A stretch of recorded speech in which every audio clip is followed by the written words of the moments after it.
Hello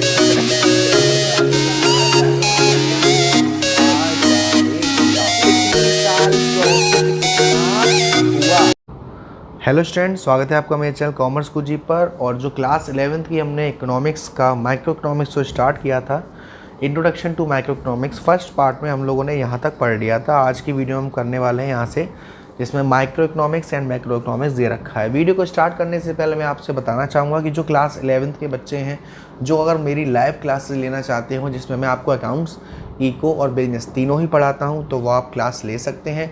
अगर आप किसी एक सब्जेक्ट की क्लास लेंगे तो 1000 फीस है, वन टाइम एक बार देनी है। और अगर आप तीनों सब्जेक्ट की चाहते हैं तो 2000 फीस है, जो कि आपको एक बार देना है। ये ग्रुप का है। प्राइवेट भी आप कर सकते हैं, मतलब इंडिविजुअल। अगर आप इंटरेस्टेड हो तो बेटा डिस्क्रिप्शन में आपको मेरा नंबर मिल जाएगा, वहाँ मुझसे कनेक्ट हो सकते हैं। चलिए, micro economics and macro economics. The subject matter of economics has been study under 2 broad branches. जो हमारी इकोनॉमिक्स है, जिस पर वो काम करती है, वो 2 पार्ट में डिस्कस किया गया है। एक है हमारा माइक्रो इकोनॉमिक्स और एक है हमारा मैक्रो इकोनॉमिक्स। माइक्रो इकोनॉमिक्स में आई लगा हुआ है यानी कि इंडिविजुअल, और मैक्रो इकोनॉमिक्स में ए लगा हुआ है यानी कि all. Micro economics price theory कह सकते हो और मैक्रो इनकम थ्योरी कह सकते हो। दोनों ही के अपने अपने कंसेप्ट है। पहली बात करी जाए माइक्रो इकोनॉमिक्स की, Adam Smith is considered to be the founder of the field of micro economics. जो हमारे एडम स्मिथ हैं, जिनको हमारे इकोनॉमिक्स का फादर भी कहा जाता है, वो फाउंडर हैं जिन्होंने माइक्रो इकोनॉमिक्स का पता किया। उनके हिसाब से the term micro has been drive from Greek word micro which means small. जो हमारा माइक्रो है वो ड्राइव किया गया है ग्रीक वर्ड माइक्रो से, जिसका मीनिंग है स्मॉल। तो माइक्रो इकोनॉमिक्स का मतलब क्या हुआ? Micro economics deals with analysis of behaviour and economic action of small and individual unit of the economy. यानी कि ये उन परेशानियों को देखता है जो किसी स्मॉल या इंडिविजुअल यूनिट की है, जैसे एक पर्टिकुलर कंज्यूमर या एक फर्म या एक छोटा सा group. The concept of microeconomics is very important as it supplies the foundation for most of our understanding of the function of an economy। जो कंसेप्ट है माइक्रो इकोनॉमिक्स का वो काफ़ी इंपॉर्टेंट है, क्योंकि ये हमारी एक नींव रखता है जिससे हम आगे की इकोनॉमी समझ सकते हैं। तो आप क्या समझे इसमें सर? कि micro economics is that part of economic theory which study the behaviour of individual unit. For example, individual की इनकम, इंडिविजुअल का output, price of a community, theory of demand, theory of supply, consumer behaviour, producer behaviour, ये सारे हमारे example हैं micro economics के। वहीं बात करी जाए मैक्रो इकोनॉमिक्स की, तो मैक्रो इकोनॉमिक्स ग्रीक वर्ड है जिसको मैक्रोस कहते हैं, मतलब लार्ज। तो मैक्रो इकोनॉमी डील करता है ओवरऑल परफॉर्मेंस हमारी इकोनॉमी की। हमारी इकोनॉमी में जो भी प्रॉब्लम आ रही है, इन्फ्लेशन आ रहा है, डिफ्लेशन आ रहा है, बेरोजगारी है, गरीबी है, नेशनल इनकम है, ये सब प्रॉब्लम हमारी देखी जाती है मैक्रो इकोनॉमिक्स में। वो दिक्कतें जो किसी इंडिविजुअल यूनिट की है वो माइक्रो में, वो दिक्कतें जिससे हमारी कंट्री की इकोनॉमी पर असर पड़ेगा वो मैक्रो में। यहाँ मैंने आपको बताया अभी कि माइक्रो में आई लगा हुआ है, I stand for individual. Macro में ए लगा हुआ है, ए से ऑल या एग्रीगेटिव यानी कि टोटल। तो उसके बाद आपको यहाँ डिफरेंस दे रखा है माइक्रो इकोनॉमिक्स और मैक्रो में। माइक्रो इकोनॉमिक्स वो पार्ट है इकोनॉमिक थ्योरी का जो स्टडी करता है इंडिविजुअल यूनिट को, ये एग्रीगेट यानी कि टोटल। इसका एग्जांपल डिमांड एंड सप्लाई, इसका example aggregate demand and aggregate supply. इसका एम रहता है प्राइस को डिटरमाइन करना, किसी भी कम्युनिटी की प्राइस को पता लगाना, किसी भी फैक्टर्स ऑफ प्रोडक्शन पर की प्राइस को पता लगाना। इसका रहता है इनकम का पता लगाना। इसकी जो डिग्री होती है वो लिमिटेड होती है, इसकी डिग्री हाई रहती है, ठीक है ना। इसको हम प्राइस थ्योरी कहते हैं, इसको हम इनकम थ्योरी और एम्प्लॉयमेंट थ्योरी भी कह सकते हैं। ये सारे एग्जाम्पल आपके माइक्रो इकोनॉमिक्स और मैक्रो इकोनॉमिक्स के होते हैं। Interdependence of micro economics and macro economics, आपस में एक दूसरे में निर्भरता कह सकते हैं। Economic is a single subject and the analysis of an economy can not be split in 2 watertight compartment। It mean micro economics and macro economics are not independent of each other, there is much common ground between the two. As a single subject अगर economics को देखा जाए तो हम उसके 2 part नहीं कर सकते। तो कहने का तात्पर्य ये है कि माइक्रो इकोनॉमिक्स और मैक्रो इकोनॉमिक्स इंडिपेंडेंट नहीं है, आपस में एक दूसरे से कहीं ना कहीं लिंक करते हैं, ठीक है ना।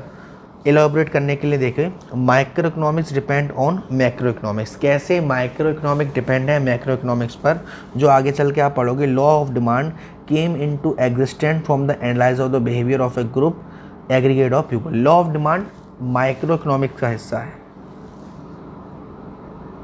बेटा एक बार मैं फिर समझाऊं कि जो आपका लॉ ऑफ डिमांड है वो जो कंसेप्ट है वो माइक्रो इकोनॉमिक्स का है। लॉ ऑफ डिमांड में हम कंज्यूमर की डिमांड को देखते हैं, लेकिन इसका जो बिहेवियर है वो एग्रीगेट से है, यानी कि काफ़ी सारे लोगों से।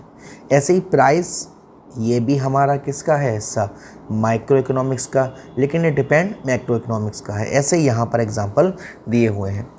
तो micro macro paradox is a seemingly absurd and contradictory statement though often a true statement. Paradox यानी कि एक दूसरे पर डिपेंड होना, और ये काफ़ी ट्रुथ बेस्ड है। समटाइम्स जो हमारे पैराडॉक्स होते हैं माइक्रो मैक्रो में वो देखे भी गए हैं। For example, if an individual saves, his family will be benefit, but if the whole economy starts saving, it will result in contraction of demand।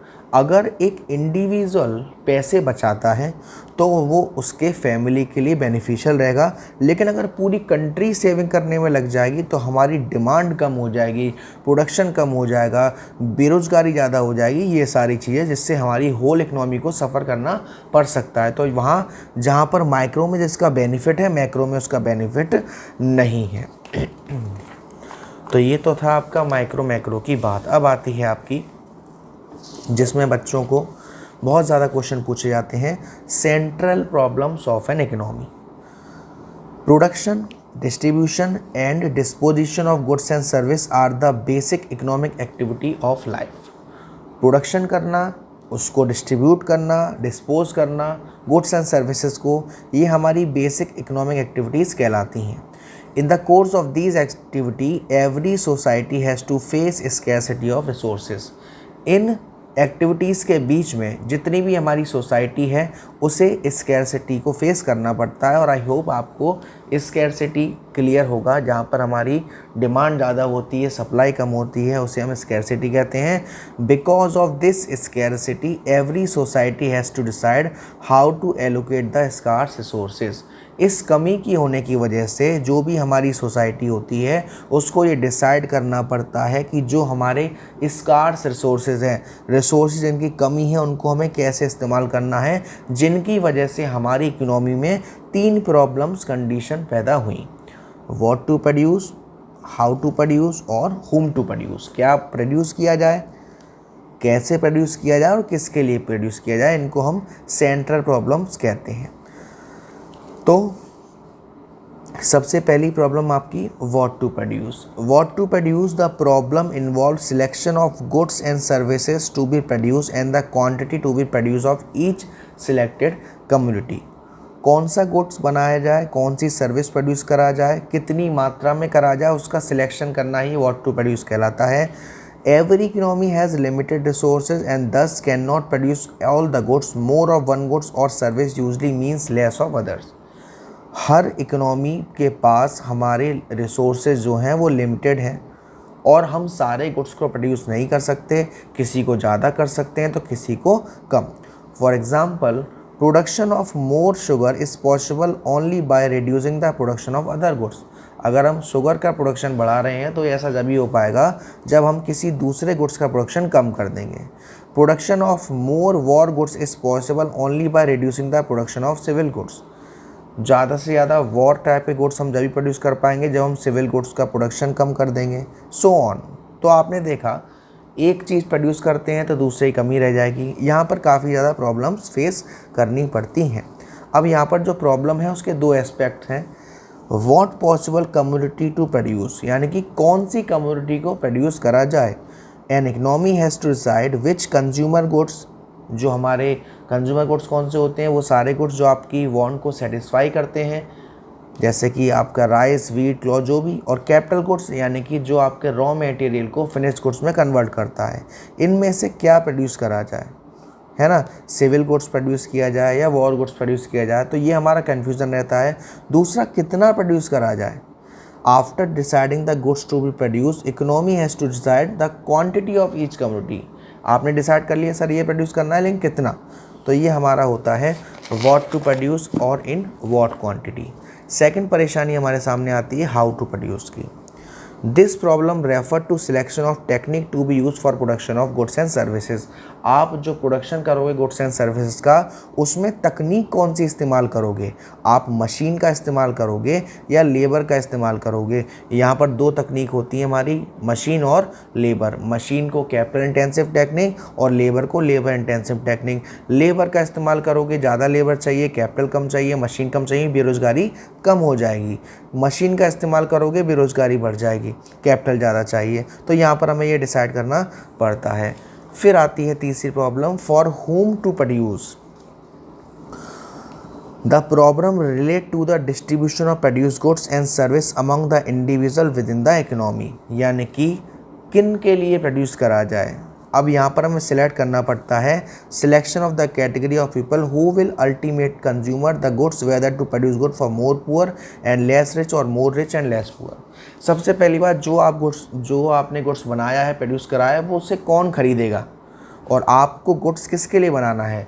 गरीबों के लिए ज़्यादा, पुअर के लिए और रिच के लिए कम, या रिच के लिए ज़्यादा, पुअर के लिए कम।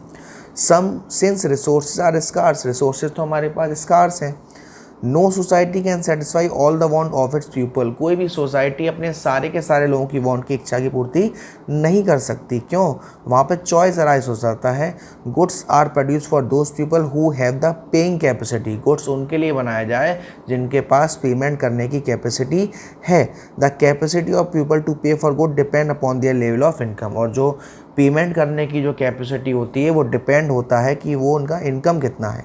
It means this problem is concern with distribution income among the factor of production, यानी कि यहाँ पर एक समस्या आती है कि अगर हमारी जो इनकम है, जो सबके पास जो इनकम डिस्ट्रीब्यूट हो रही है, वो अगर अच्छे से होती है तो सभी लोग गुड्स को ईजिली खरीद पाएंगे। यहाँ पर दो मेन हेड में बांटा गया है, पर्सनल डिस्ट्रीब्यूशन और फंक्शनल डिस्ट्रीब्यूशन।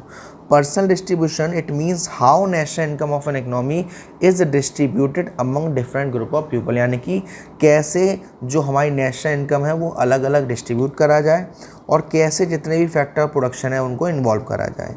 या गाइडिंग प्रिंसिपल कह रहा है for whom to produce ensure that urgent want of each productive factor are fulfil to the maximum possible event, जितना भी गुड्स आप प्रोड्यूस कर रहे हो ज़्यादा से ज़्यादा सेल्स हो। तो यहाँ पर आपको देखा तीन प्रॉब्लम हमने पढ़ी, what to produce, how to produce और होम टू प्रोड्यूस।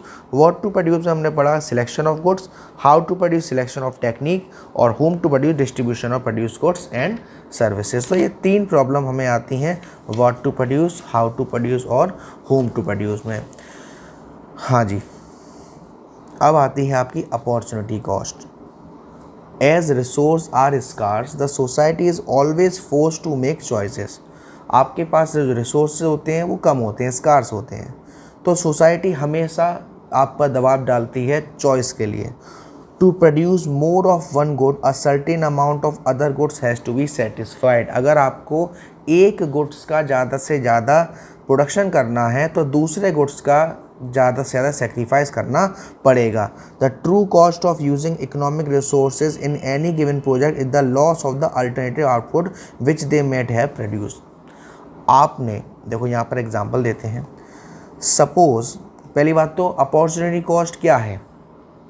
आप अभी जहाँ पर वर्क कर रहे हो वहाँ पर आपकी सैलरी 10,000 है, कल को जहाँ दूसरी जगह कर्म करोगे आपको उतना ही टाइम देना पड़ रहा है, सैलरी 15,000। तो आपको अब इस समय आपको क्या अच्छा लग रहा है? 15,000 वाली नौकरी, और इसके लिए आपने क्या छोड़ा? 10,000 वाली नौकरी। इसको हम कहते हैं अपॉर्चुनिटी कॉस्ट। कैसे? Suppose you are working in a bank at the salary of 40,000 per month. मान लो आप बैंक में काम कर रहे हो और आपकी सैलरी है 40,000 per month. Suppose you receive 2 more job offer. अब आपने सोचा आपको 2 और ऑफ़र मिल रहे हैं। पहला, एग्जीक्यूटिव की तरह काम करना 30,000 पर मंथ, जर्नलिस्ट पे काम करना 35,000 पर मंथ। इस केस में the opportunity cost of working in the bank is the cost of next best alternative foregone. ये जो आपने ठुकरा दिया इसके लिए इसको हम कहते हैं opportunity cost. The amount of other goods and services that must be satisfied to obtain more of any one good.